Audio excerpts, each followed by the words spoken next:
Let's talk about different types of proceedings or ways that cases get resolved. We have civil lawsuits, we have criminal prosecutions, we have class actions, we have administrative proceedings, and we have something else that we call alternative dispute resolution. And we'll talk about the different components of that. But let's dive into, let's talk about civil lawsuits. Civil cases involve the rights and obligations of individuals. Examples of what's a civil case: defamation. Somebody sues somebody else for defaming them. Contract disputes, property disputes, tort claims like negligence. These are all samples of a civil kind of case. Who are the parties in a civil lawsuit? We call them a plaintiff and a defendant. You can have more than one plaintiff and you can have more than one defendant. The plaintiff is the one that brings the lawsuit, and the defendant is the one being sued. So the plaintiff begins the case. The first thing the plaintiff must have is standing, or as I like to say, a stake in the game. Standing is the legal term. A stake basically is a stake in a controversy that's sufficient to entitle that person to bring the lawsuit. So they have some sort of entitlement. They have some sort of stake, some sort of outcome that they'd be entitled to. So what do I mean by that? Assuming you're 18 years old and a neighbor has been discussing a contract to buy your car for $900. There's no commitments.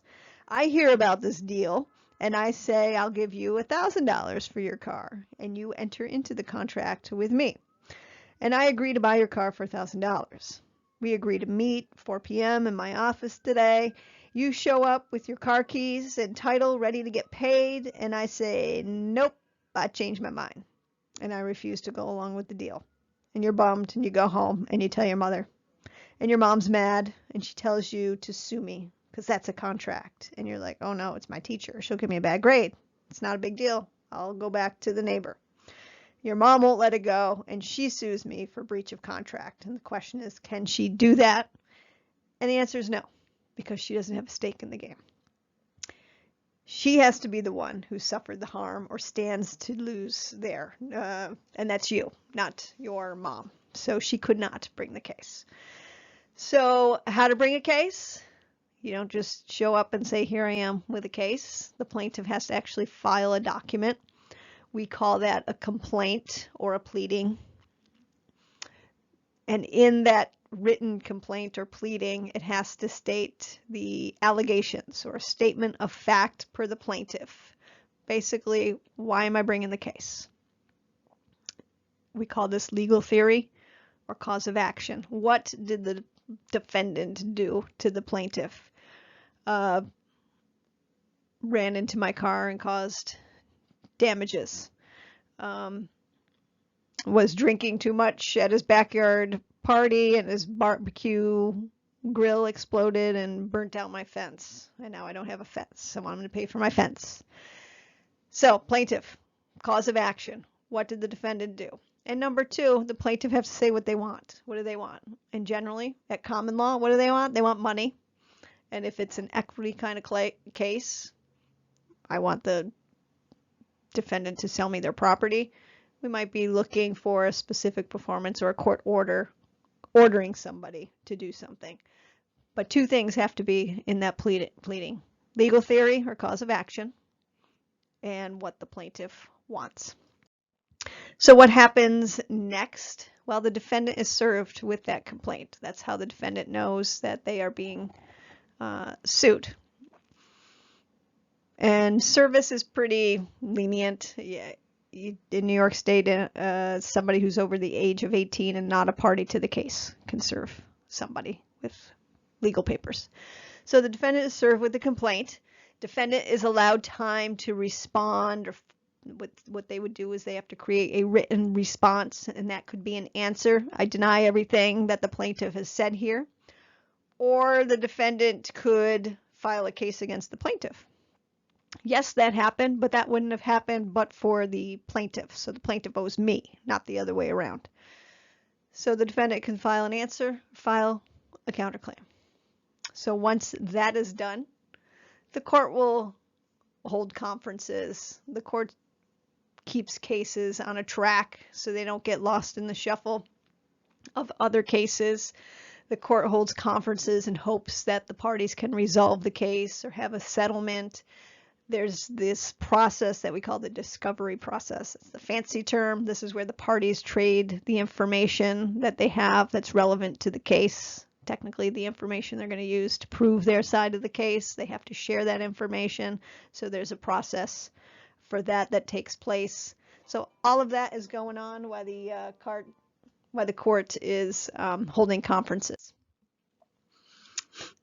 If the case does not settle, it's going to go to trial, and it is up to the plaintiff to go first. They brought the case, they have to go first, and they have to prove their case. They have the burden of proving their case. And in a civil case, there's a standard of proof that they have to meet. It's called by a preponderance of the evidence, which generally means more likely than not. If you think of a little scale, it just tips a little bit in the plaintiff's favor. In a civil case, the plaintiff is not entitled to a jury, but they can ask for one. They can request one. And so if they do choose to have a jury and a jury does hear the case, it's a majority vote on a jury. So the majority wins if they're making a decision. Now, the defendant in a civil case must put on a case. So if the plaintiff says, this person caused my injury and here's how, and the defendant doesn't say anything or respond to that, well, then a jury is more likely to say, hey, plaintiff proved their case. So the defendant, if they have a defense, must say something. So if plaintiff wins, the defendant is found liable, and the defendant will pay whatever proven damages the plaintiff has. They just don't get what they've asked for. They have to prove that that's what they're out of. And we'll explain more about damages later on. And if neither party is happy with the outcome, guess what, right? They appeal. They go to appeals court. So that is the idea or the basic workings of a civil case. Plaintiff goes first. They have to prove their case. They have to prove it by a preponderance of the evidence. The defendant must put on a response. And if there is a jury, the jury is a majority vote. Majority vote wins. And the defendant will be found liable. Let's talk about, this is a type of civil case. It's called a class action. If you stay up late at night and you watch some, I've actually seen a lot more of these on YouTube videos. In a preview of YouTube videos, those attorneys, have you been hurt by such and such at your job, or you were on this kind of medication and it caused these medical injuries? You might be entitled to money. Class actions, that's what those are. This is a lawsuit where a number of people join together as plaintiffs. How many plaintiffs? Well, there's no real set number on how many plaintiffs. However, most judges will not certify a class action unless there are at least a few dozen people. In some cases, the number of plaintiffs involved in a class action can be like millions.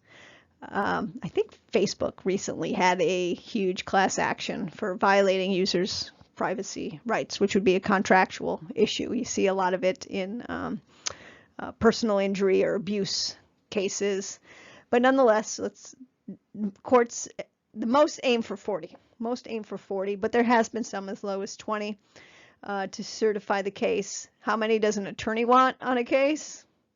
Lots. The more, the merrier. Why? Because there's more money involved. And in a class action lawsuits, lawyers make a ton of money. They get like the lion's share of the winnings or the settlement. But why does a court have to certify a case as a class action?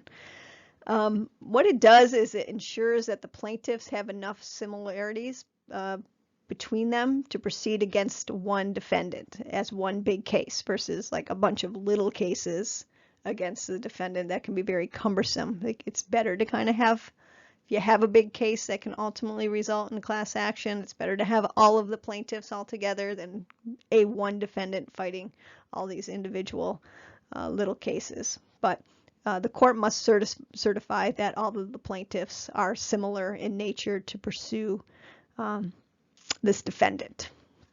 So class actions. Criminal prosecutions. These deal with acts against society. The idea is we're regulating criminal activity. Cases are brought by the government against the individual. What happens is the case will bring, the government or a prosecutor will bring a case. It's generally an arrest that's made by law enforcement, and police are the government. So they make an arrest. The person is either, if they make an arrest right then and there, the person is brought to court and is arraigned. If the police decide that they're going to charge somebody and somebody is not present, they'll go and get that person and arrest them and bring them to court. But they're brought to court and the court reads the charges and reads them their rights that they have. Entitled to a trial, entitled to an attorney, entitled to remain silent. And all of those rights are read in a court, from the court at arraignment. So this person's entitled to an attorney. If they can't afford one, one will be appointed to them. And for the sake of our example here, we'll assume that they have an attorney present. So what happens after this person is given their charges and arraigned and the case starts to proceed? The court, again, just like civil cases, they have a pretrial conference. At these conferences, the court's going to determine whether or not there's a plea. There could be a plea. There's also the idea of pretrial hearings to settle any constitutional issues.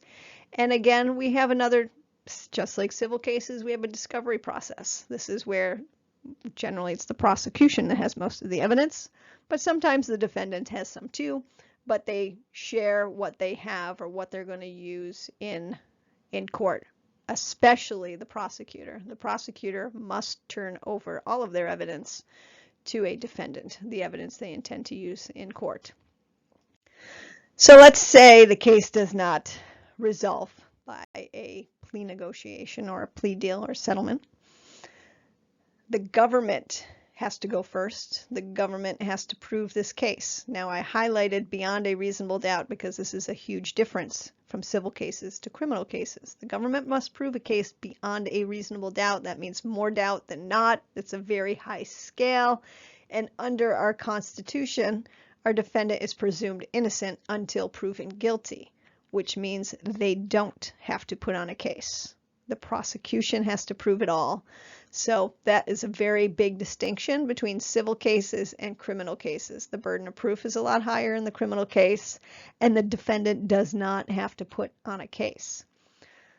Under the Constitution, in a criminal case, the defendant is entitled to a jury under the Constitution. And that jury verdict must be unanimous. So again, another difference. A jury in a civil case is majority. In a criminal case, jury verdict has to be unanimous. And if the defendant loses the case, the judge imposes a punishment or sentence, which could range from anywhere to paying a fine or doing community service to being placed in prison. So depending on what kind of charge is the defendant. But it's the judge that imposes the punishment or sentence for that person's act against society. This isn't about proving any sort of damages like what happens in a civil case. So there are very big differences here. Now, if the defendant loses, the defendant is entitled to appeal.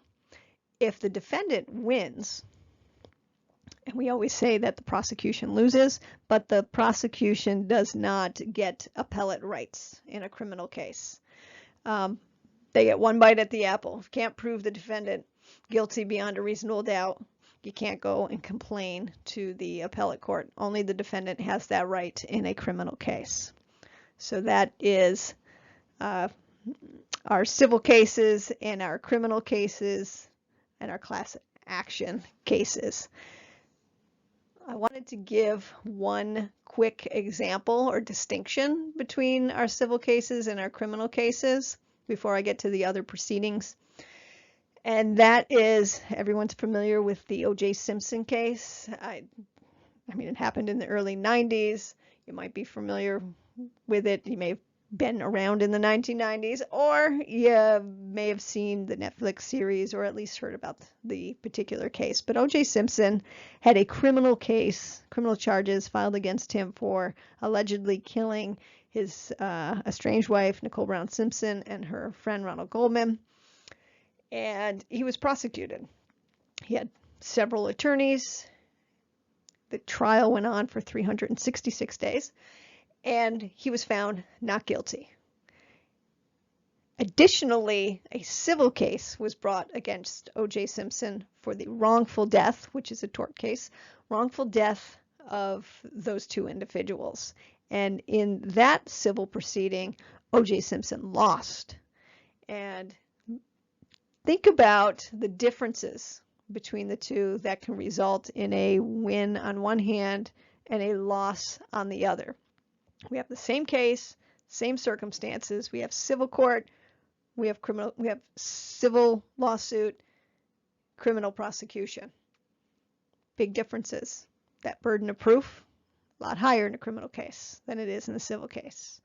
The jury verdict, unanimous in a jury, in a criminal prosecution, and a majority in the civil. So these differences can certainly change outcomes. There is no they are two separate types of proceedings where where in one instance somebody could come out successful and in the other not successful, and that was primarily what happened for O.J. Simpson. So our other proceedings, in the next video we're going to talk about our administrative proceedings and alternative dispute resolution.